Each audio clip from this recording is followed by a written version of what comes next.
자, 그러면 영화 이야기하러 출발합니다.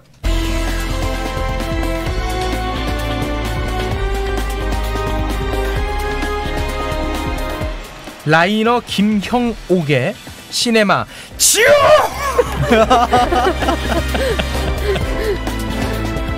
많이 힘빠졌어? 네, 힘내요, 재욱씨. 네, 알겠습니다. 네.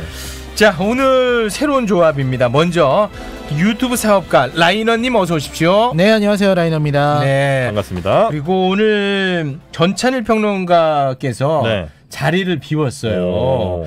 그래서 오늘 새로운 분이 또 함께 하시는군요.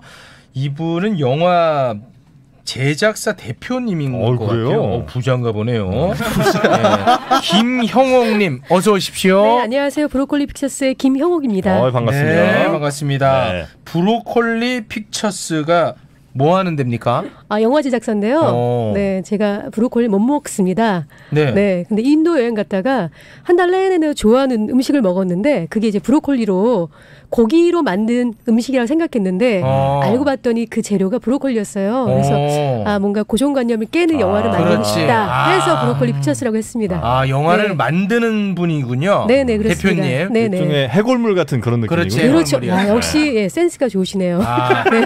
이거는 굉장히 진부한 표현 아닙니까? 해골물? 그러니까 초면이니까 이 정도는 제가 예의상 맞지 않고 쳐주셨습니다. 네. 브로콜리. 어쩌다가 여기까지 이렇게 오셨습니까? 돈도 많으신 분이. 아니 시네마 지옥이라고 얘기하고 있는데 영화가 시네마 지옥이어서 제가 나와야 되겠다. 맞아. 네, 그렇게 생각하게 됐습니다. 아니 그 최근에 이제 영화 시장이 조금 이제 살아나나 싶었는데 하필이면 이럴 때 이렇게 됐어.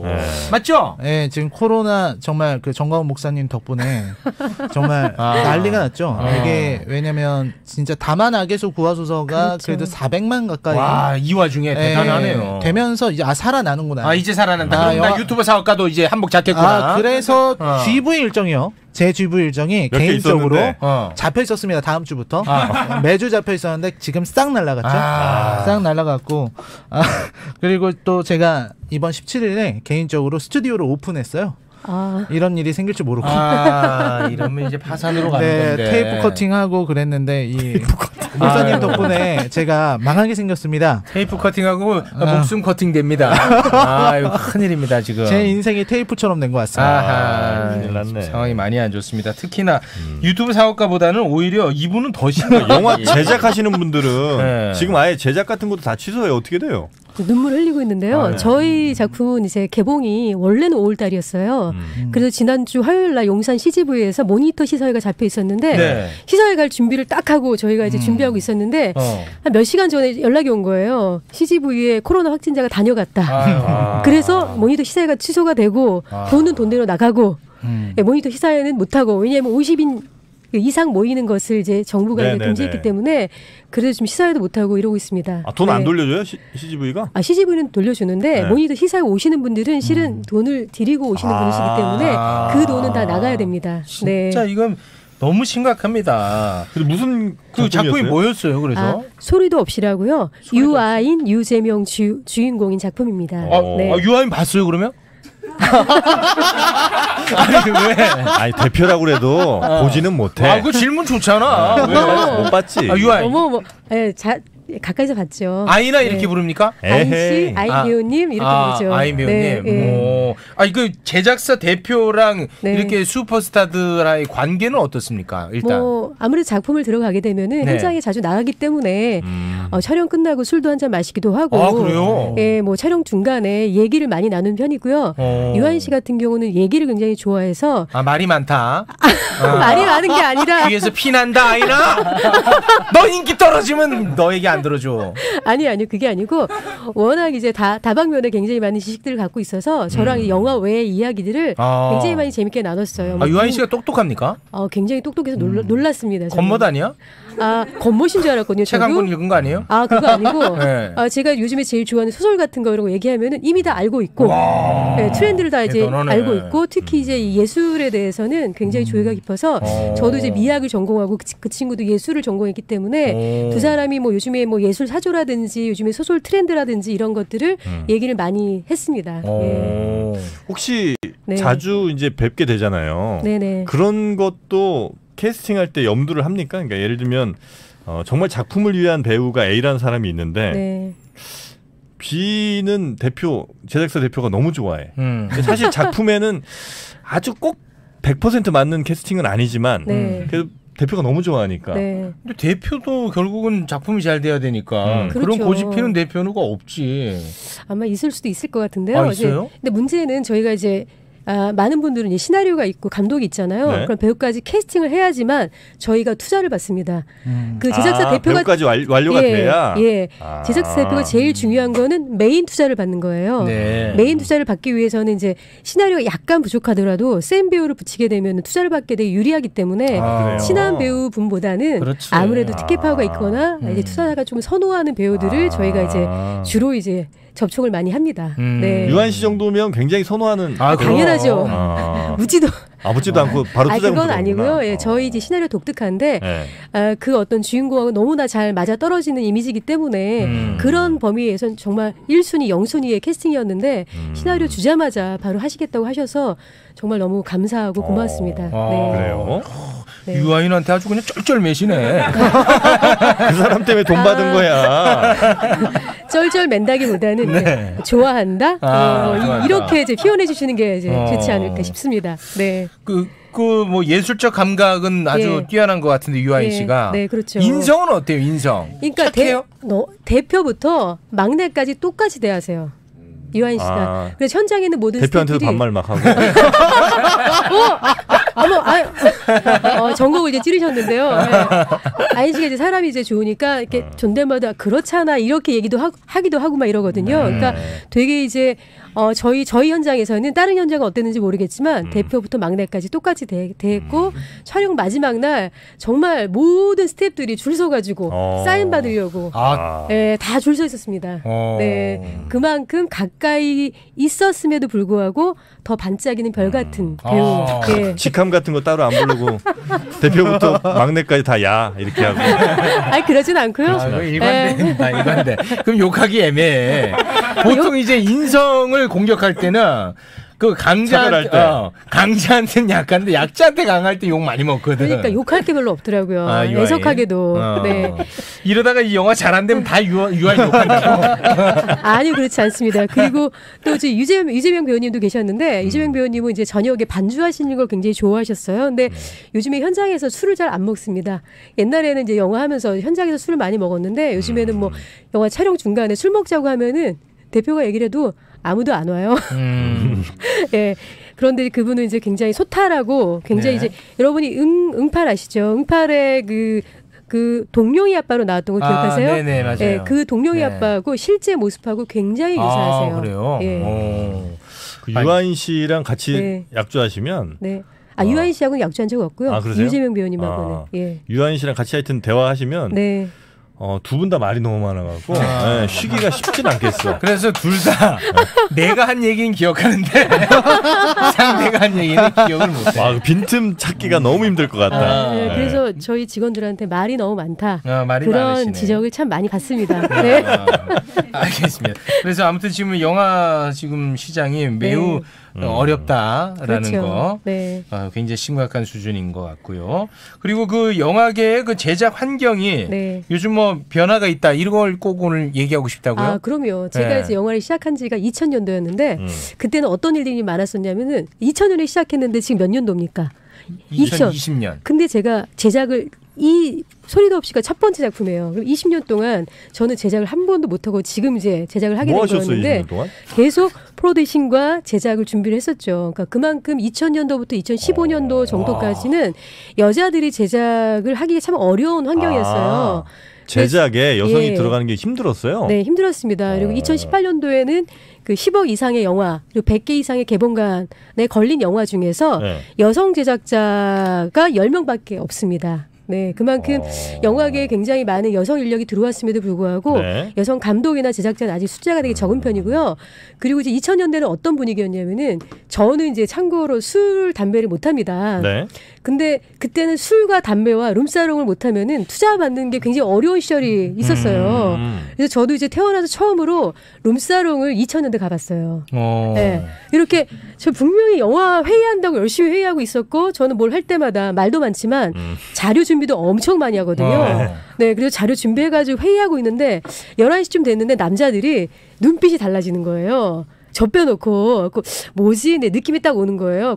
뭐냐 밝혀라 그랬더니 굉장히 잡기 어려운 룸사롱을 정말 2주 전부터 예약을 했는데 바로 룸이 났다라는 전화가 왔다라는 거예요. 그래서 너무나 중요한 회의가 있는데도 그걸 끊고 룸으로 가야 된다. 그러면서 굉장히 곤란해하는 거예요. 근데 제가 거기 없으면 안 되거든요. 눈치도 없으시고 이거 참 미치겠습니다. 말은 많은데 눈치는 없고 와 이거 정말 미친다 미쳐. 미친다고? 와 정말 그래도 주변 분들이 착하시네요. 착해. 근데 눈치가 되게 없었어요 제가. 그래가지고 나 가야 된다. 그랬더니 그러면 1시간만 있다 가라. 그러면서 하는 말이 우리가 가는 곳은 룸사롱이 아니라 룸카페다. 룸사롱과 룸카페의 차이를 몰랐어요. 제가 딱 갔더니 제 옆에는 딱 가자마자 거기에서 그 회사 그 룸사롱의 대표 여자분 40살 되신 여자분이 제 옆에 딱 밀착해서 자기가 어떻게 부산에서 이 여기까지 진출하게 됐는지의 어떤 스토리를 얘기하면서 제 정신을 다 빠지게 해서 얘기를 했고요. 토크 배틀 또 토크 배틀 하셨죠. 근데 확실히 이제 눈치가 없는 게 아까 내가 깔끔하게 끊어준 거거든 이야기를. 오늘도. 네. 라이너 눈치챘죠? 네. 깔끔하게 끊어주랬는데. 그만하겠습니다. 자 그러면은 시간이 저분 이야기 듣다가 지금 다 끝났어요. 네. 그래서 이번 또 주말을 우리가 또 전문가들의 추천을 받아야 우리 시간을 또 아낄 수 있는 거 아니겠습니까? 그렇죠. 오늘은 어떤 영화를 추천해 주시겠습니까? 네, 지난주에는 이제 광복절 영화를 했었는데요. 네. 이번에는 요즘 또 시대가 또 시대이니만큼 좀 진지하고 또 뭔가 작품성 있고 또 어두운 이런 얘기를 좀 해보고 싶어서 누아르 영화에 대해서 이야기를 해보면 좋겠다는 생각이 들었습니다. 일단 누아르라는 게 뭡니까? 아니 누아르는 이제 프랑스어로는 검다라는 뜻인데 검다라는 뜻이에요? 네, 뭐 이게 뭐 프랑스의 이제 로망 누아르에서 나왔다 뭐 이런 얘기가 있어요. 그러니까 이게 어떤 거냐면 굉장히 진지하고 어둡고 하드보일드한 이런 칙칙한 분위기의 이야기들을 우리가 누아르라고 해요. 아 그래요? 그래서 칙칙하다는 거예요? 네, 그래서 어떻게 음산하고 뭐 이런 거. 그렇죠. 네. 그래서 보통은 이제 갱스터 누아르를 많이 얘기를 하죠. 흔히 얘기하는 뭐 마피아 누아르라든지 뭐 대부 같은 거 누아르. 그렇죠. 대부 이런 작품들 뭐 우리나라 같은 경우는 이제 조폭 누아르죠. 뭐 예를 들어 비열한 거리라든지 뭐 신세계, 범죄와의 전쟁 뭐 이런 영화들이 아저씨? 그렇죠. 아저씨, 맞아요. 친구 이런 영화들이 다 느와르라고 부를 수가 있는데요. 사실은 분위기를 갖고서 느와르라고 하기 때문에 더 넓혀서도 얘기할 수 있습니다. 꼭 뭐 좋은 친구들 같은 작품 아니더라도 마틴 스콜세이지의 택시 드라이버 같은 것도 그렇죠. 느와르라고 볼 수가 있는 거죠. 그래서 굉장히 좀 넓은데요. 보통은 이제 갱스터 장르를 얘기를 한다. 보통은 갱스터 장르를 그냥 통칭해서 느와르 이렇게 얘기한다고요? 그렇죠. 우리나라는 보통 조폭 느와르가 좀 대표적으로 많고요. 그래서 느와르 장르에서 한국 영화 중에 이제 많이 언급되는 영화들은 이제 뭐 신세계, 그 황정민, 이정재 주연의 그런 신세계는 그 무간도 베낀 거죠? 아닙니까? 참고해요, 베낀 거예요. 그러니까 이제 그거 보고서 베꼈다는 얘기를 많이 하죠. 네. 저 같은 경우도 이거는 표절 아닌가 이런 생각을 많이 했는데 근데 이제 아무튼 신세계 측에서는 베낀 게 아니라 참고한 거고 참고. 이제 몇몇 장면들에 오마주가 있다. 우리 제작자님 어떻게 보십니까? 아니 지난주에 왜 저희 그 말씀했는데 융복합 얘기 기억하시죠? 융복합. 네네. 전찬일과야 뭐야? 융복합. 네, 지금 시대에서 새로운 게 어디 있겠습니까? 어떤 관점으로 해석하느냐 그게 제일 중요하지 않겠습니까? 오늘 멘트 뭐 지침을 받고 온 거예요? 아니요. 전 그렇지 않습니다. 평소 생각입니까? 네, 평소 생각이죠. 당연히. 네. 근데 이제 신세계 같은 경우는 그 사실 무간도와 매우 흡사 보이기는 하지만 사실 결말 부분에서는 좀 다른 부분이 있고 또 일부 장면들 같은 경우에는 대부 같은 영화에 영향을 깊게 받은 그런 장면들이 나와요. 그렇기 때문에 덮어놓고 물론 무간도와 비슷하지만 완전 이건 베낀 거야 이렇게 말하기는 좀 어렵죠. 그거는 사실입니다. 그럼 혹시 영화가 분명히 베끼긴 베꼈는데 한 영화를 통째로 이렇게 잘 베낀 게 욕을 더 먹습니까? 아니면 세네 영화 이걸 좀 짬뽕해 갖고 베낀 게 욕을 더 먹습니까? 아무래도 한 영화를 보통 우라카이라고 하죠. 한 영화가 더 욕을 많이 먹군요. 그렇죠. 노력도 안 하냐 뭐 이런 거군요. 그렇죠. 다양하게 좋은 걸 짜깁 피하는 거는 이제 덜 욕 먹고. 네, 그렇죠. 그리고 뭐 그 전찬일 평론가께서는 융복합 얘기하셨지만 왜 모더니즘과 포스트 모더니즘 얘기할 때 포스트 모더니즘 시대에서는 새로운 것이라는 게 없고 어떤 관점에서 그거를 내가 차용하고 인용하느냐에 따라서 그 관점이 새로우면은 기존의 것도 제가 예를 들어서 뭐 뒷상이 뭐 변기 놓고 이것은 변기다라고 제가 명명하는 순간 그것이 변기가 아니라 예술품이 되는 것과 마찬가지로 기존의 어떤 작품들을 내가 어떠한 철학과 관점을 가지고 내가 재구성하느냐 이거에 따라서 봐야지 그것을 유사하다 어떤 장면을 가지고 이렇게 그것 때문에 그것이 뭐 카피다 아니다 이렇게 이야기하는 것은 굉장히 협소한 시각이라 생각합니다. 이게 주로 이제 제작자들의 논리야. 내가 만들어야 되잖아. 그렇지, 만들어내야 되니까. 제가 옛날에는 제작자가 아니었는데 그때 논리도 이랬던 것 같습니다. 그래요? 네네. 원래는 뭐 하던 분이었어요? 그냥 말하던 분이었죠? 원래 뭐 하던 분이었어요? 말 많던 분. 정확하신데요. 옛날에는 영화 평론가도 하고 영화 평론을 하셨어요? 기자도 하고 기자도 하시고 대학에서 오래 강의를 하고 그렇게 했었습니다. 그러셨구나. 그럼 우리 좀 일단 르와르 오늘 추천을 할 텐데 이걸 일단 잠시 후에 좀 미뤄두고 대표님이 세상에서 제일 재밌게 본 영화는 뭡니까? 저는 그런 질문을 굉장히 싫어하는데요. 나는 대표님을 제일 싫어해요. 아니 어떻게 그게 하나밖에 없어요. 그리고 여러 개 있어요. 그리고 어제 다르고 오늘 다르고 내가 바뀌는데 그러니까 지금 떠오르는 게 뭐가 있냐 이렇게 질문하면 제가 할 말은 있는데 뭐 인생 최고의 영화 뭐 특히 영화 한다고 해서 많은 사람들이 사과해. 진짜 정말 그러진 않았으면 좋겠습니다. 미안하다 미안해. 지금 갑자기 가슴 설레는 남자랑 넷플릭스 영화라는 좀 옛날 영화나 봐야 되는데 있습니다. 뭐예요? 옛날 영화라기보다는 최근 영화일 수 있을 것 같은데요. 영드인데요. 보디가드입니다.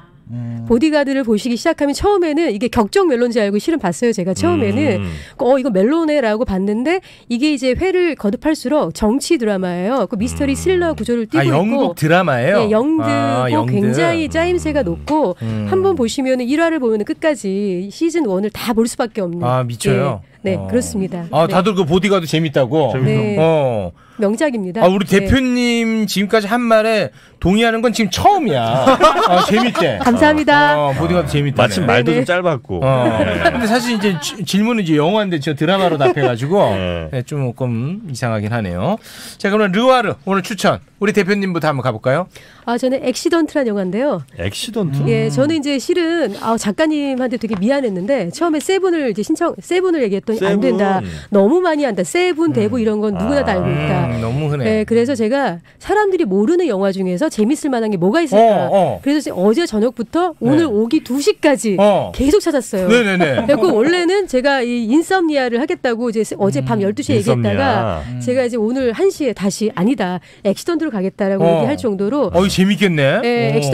액시던트란 영화는 바우루이 감독 영화인데요. 2009년도 영화입니다.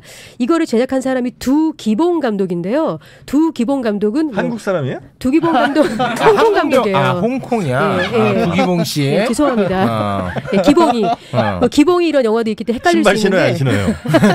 자, 액시던트 2002년 작품. 2009년인데요. 2009년 작품. 흑사회 마약 전쟁 등을 연출한 홍콩 르와르의 대부예요. 이분이 그분이 이제 제작을 했고 액시던트는 굉장히 재미있는 게 뭐냐면 그 1980년대 홍콩 르와르는 홍콩이 중국으로 반환이 될 거기 때문에 그거에 대한 어떤 암울한 이런 것들을 메인 어떤 정서로 잡았다라면은 이 작품은 그거보다 조금 더 뒤로 간 2009년도이기 때문에 뭔가 그렇게 반환된 이후에 홍콩에서 그런 어떤 그 정체성의 혼돈 속에서 갈등하는 암울한 어떤 인간들의 심리 이런 것들을 기가 막히게 다룬 작품입니다. 그래서 주인공이 킬러예요. 근데 이 사람은 사람을 이제 죽이는 사람인데 칼이나 총으로 죽이는 것이 아니라 완벽한 어떤 그 계획을 짜가지고 사고사처럼 해가지고 그 사람을 죽이는 이런 일을 하고 있는 사람입니다. 근데 이 사람이 그 어떤 누굴 암살하다가 자기 팀원 중에 한 사람이 우연히 죽게 됩니다. 그렇게 되면서 왜 이런 우연이 생겼을까라고 하면서 내부에 있는 자기 팀원들을 계속 의심하게 되면서 결국 파국으로 이제 치닫는 이야기인데요. 이 작품 같은 경우에는 그 되게 얘기는 되게 심플한데 영화 르와르라는 게 뭡니까? 어떤 스타일인데 굉장히 어떤 그 남자가 나왔을 때 맥락 없이 음악을 잘 깔고 미장센이 굉장히 멋있고 조명을 굉장히 멋있게 하면서 그 독특한 암울한 어떤 느낌들을 굉장히 영화적으로 잘 보여주면서 네. 그 남자의 어떤 심리를 잘 묘사하고 있는 수작이라고 볼 수 있습니다. 알겠습니다. 예. 액시던트 혹시 라이너님은 이 영화를 알고 계십니까? 네, 알고 있고요. 네. 저도 처음에는 되게 재밌게 봤어요. 이 영화를 볼 때 앞부분에 이제 아까 잠깐 말씀하셨지만 이 암살의 방법이 우연의 일치를 유발하는 거거든요. 우연한 사고사로 위장해서 이렇게 암살을 연출하는 이런 장면들은 흥미롭게 봤는데 네. 사실 뭐 그렇게 저는 이게 그렇게 대단한 작품이다. 이건 좀 형편없는 작품이다. 네. 뭐 이거를 며칠 동안 고민하느냐. 보니까 그러니까 루아르를 저는 이제 그 싫어하신다고 생각해요. 장르를. 왜냐하면 라이너 씨가 라이너 씨가 다만 악에서 구하소서 되게 이제 약간 그 좋지 않은 평을 하셨는데 약간은 아닙니다. 반 죽였습니다. 전 네. 너무 재밌게 봤거든요. 네, 마찬가지로 이 루아르 같은 전찬일 씨랑 무슨 뭐 포럼 같은 걸 같이 하는 건 아니죠. 굉장히 그러니까 지침을 받고 온 것 같아. 비슷해. 근데 그 부분은 네네. 저도 동의해요. 이 네. 영화가 가지고 있는 어떤 허무함의 정서. 그렇죠. 요거는 왜냐면 홍콩 영화가 오랫동안 품고 있었던 정서였거든요. 90년대에 우리가 이제 아비정전 같은 영화를 보면 장국영이 그런 얘기를 해요. 이 달이 없는 새가 하늘을 나는데 그 새가 이제 바닥으로 떨어지는 때가 그 새가 죽는 날이다. 이렇게 얘기를 하거든요. 그거는 언제 어디까지 갈지 모르는 그런 어떤 홍콩의 운명을 표현한 거였는데 지금 이 작품 같은 경우는 어떻게 보면 이 떠날 사람들은 다 홍콩을 떠났고 반환된 상태에서 남은 자들의 악의 다툼을 그렸다는 측면에서는 굉장히 사실 홍콩 영화가 예전 같지 않잖아요. 예전 같지 않은 상황에서는 이만한 작품이 나왔다는 것도 되게 의미가 있다라고 생각은 합니다. 네, 그래도 마지막에 한번 소독약 발라주시네요. 대표님이셔서. 네. 자, 그러면 라이너의 추천작 보겠습니다. 저는 이제 사실 느와르 영화를 되게 좋아하는 편이에요. 그래서 뭐 대부라든지 뭐 이런 작품들도 좋아하지만 역시 홍콩 느와르로 저도 가져오고 왔습니다. 네. 홍콩 느와르는 뭐 많은 분들이 영웅본색이나 첩혈상홍 이런 거 말씀하시지만 제가 추천하고 싶은 작품은 바로 무간도. 아까 무간도 나온 그 무간도? 네, 바로 그 무간도인데요. 이제 우리나라에서 신세계를 보신 분들은 많고 또 이제 신세계를 봤으면 무간도도 봐야 돼라는 말까지 들으신 분들은 많은데 네. 직접적으로 무간도를 보신 분들은 많지 않은 것 같아요. 그래서 신세계보다 더 재밌습니까? 저는 무간도가 더 재밌다고 생각합니다. 그러니까 신세계하고는 좀 다른데 이제 신세계 같은 경우는 이자성이 원래 경찰이었는데 그 정청이 하고 있는 이 골드문이라는 회사에 잠입하는 언더커버로 들어오는 그런 이야기잖아요. 근데 무간도 같은 경우는 그것과는 다르게 이제 경찰 측에서도 이 삼합회 쪽으로 들어오는 언더커버가 있고 네. 삼합회 쪽에서는 또 경찰 쪽으로 보내는 언더커버가 있습니다. 그래서 이 두 사람이 서로가 서로를 누가 누군지 알 수 없는 자신의 정체를 확인할 수 없는 그런 무간지옥 속으로 빠져드는 이런 이야기예요. 그래서 사실 무간도는 이 이후에도 트릴로지라 그래서 3편까지 나왔습니다만 제가 추천하는 거는 첫 번째 작품. 네, 이 작품은 정말 한번 볼만한 가치가 무간도 1편만 보면 됩니까? 네, 느와르 팬이라면 이제 보고 나면 궁금해서 2, 3편을 보게 됩니다.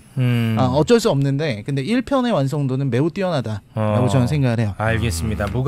무간도는 어떻게 좋은 작품입니까, 우리 대표님? 아니 뭐 저는 홍콩 르와를 썩 좋아하지 않아요. 좋아하지 않아. 뭐 듣고 싶지도 않다. 느와르란 이름이 아깝죠. 홍콩 영화는. 네. 그래요. 이 무간도를 선택한 라이너에 매우 실망하는 그런 표정이군요. 네.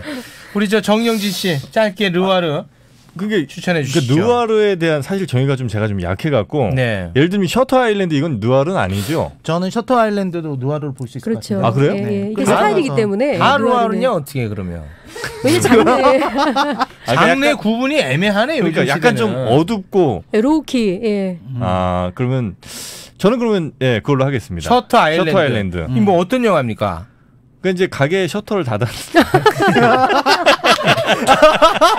뭐 아일랜드에 있는 셔터맨인가요? 이거 재밌어요. 재밌어요. 네. 재미는 있어요. 재미는 있어요. 근데 셔터 아일랜드 재밌죠. 알겠습니다. 저는 뭐 따로 준비가 된 게 없어서. 최욱 씨 되게 기대하고 왔는데요. 지난주에도 이제 준비 안 돼가지고 광복절 특사. 그럼 너는 이번에 조폭 마누라 해. 그렇게까지는 못 가겠고. 네. 달콤한 인생쯤으로 가겠습니다. 달콤한 인생이요? 네. 네. 저는 영화에 나오는 이병헌을 그렇게 좋아합니다, 제가. 저는 그 영화관에서 그 울리는 이병헌의 목소리가 네. 너무 좋아. 네. 그냥 그 자체가. 이병헌 씨의 어떤 발성이라든지 그런 발음 이런 것들은 거의 사기 캐릭터 수준이죠. 그러니까 뭐 어떤 대사를 해도 그 대사가 정말 와닿게 또렷하게 말할 수 있고. 달콤한 인생은 추천하면 좀 부끄러운 상황입니까? 저는 달콤한 인생은 우리나라의 느와르 역사에서 세 손가락 안에 드는 작품이라고 생각해요. 네. 야, 뭐 뒷발에 소 잡았네. 쥐 잡았네. 소 잡는 사람 누구야? 소를 잡으셨네. 공룡 뒷발에 소 잡았네. 이거 세 번째 재밌죠. 그래요? 네, 국제 영화제를 가게 되면은 외국 사람들이 그 작품을 가장 많이 이렇게 좋아한다고 얘기를 많이 달콤한 인생을요? 네. 그리고 이제 실제로 그 감독님이 할리우드 진출을 할 때 그 작품이 포트폴리오가 많이 됐습니다. 그래요? 네. 누군데요? 김지훈 감독님이요. 네. 김지훈 감독님의 스타일이 아주 잘 묻어나는 그런 황정민 씨도 저는 이 영화, 그러니까 이 달콤한 인생에서 본 이후로 그 이후로는 계속 내리막길이야 나는. 그러니까 여기서 확 올라갔구나. 그러니까 황정민 씨를 그때 난 처음 봤는데 그때 대단했죠. 최고다라고 생각했죠. 저도 대단했습니다. 그 뒤부터 아직도 생각나요? 막 그렇게 깔깔깔깔 웃으면서. 그런데 그 여자들이 약간 르와를 싫어하는 이유가 있습니다. 전 달콤한 인생 다 좋은데 거기에 나오는 신민아 캐릭터 그리고 르와르 영화에 나오는 빰무파탈 캐릭터, 성녀 아니면 악녀 이런 식으로 여성이 소비되는 이런 것 때문에 영화를 보기가 약간 불편하고 느와르가 대체로 그렇습니까? 예, 그런 특징들을 많이 갖고 있기 때문에 재미는 있는데 그리고 저도 봐도 되게 매력적이라는 거 인정이 돼요. 신민아 씨. 네, 근데 그 신민아 씨뿐만 아니라 르와르 영화의 특징 중에 하나가 거기에 나오는 여성들이 굉장히 남자를 유혹하는 그런 캐릭터로 많이 나오거든요. 딱 나오자마자 너무 아름다워요. 뭐 금발에 굉장히 섹시하고 이제 이런 캐릭터가 많이 나오는데 제가 볼 때는 되게 이제 그럼 신민아 씨 대신 누가 있으면 덜 불편했을까요? 신민아 씨가 최고였고요. 라미란 씨. 굉장히 창의적이신데요. 네. 아니 근데 이제 저는 좀 이제 그 대표님 말씀도 너무 맞는 말씀이신데 이제 전통적으로 누아르에서는 말씀하신 것처럼 이제 파무파탈의 캐릭터가 나와서 보조를 해주거나 유혹하거나 아니면은 또 여성이 어떻게 소비되냐면 이제 구해줘야 되는 건 어린아이나 그렇죠. 아주 힘이 약하고 막 이런 존재 뭐 붙잡힌 공주 같은 그런 스타일이었는데 요즘은 좀 많이 달라졌어요. 요즘은 이제 누아르의 주인공 아주 킬러 역할로 여성이 등장하는 경우도 있고 그래서 요즘은 좀 시대가 많이 바뀌고 있는 것 같다. 이런 말씀을 드릴 수 있죠. 신기루 씨를 거기에 넣으면 어떻게 했냐는 의견도 많이 올라오네요. 신기루 씨가 최욱 씨를 구하러 가는 그런 내용들. 그러면 아주 만족스럽겠네.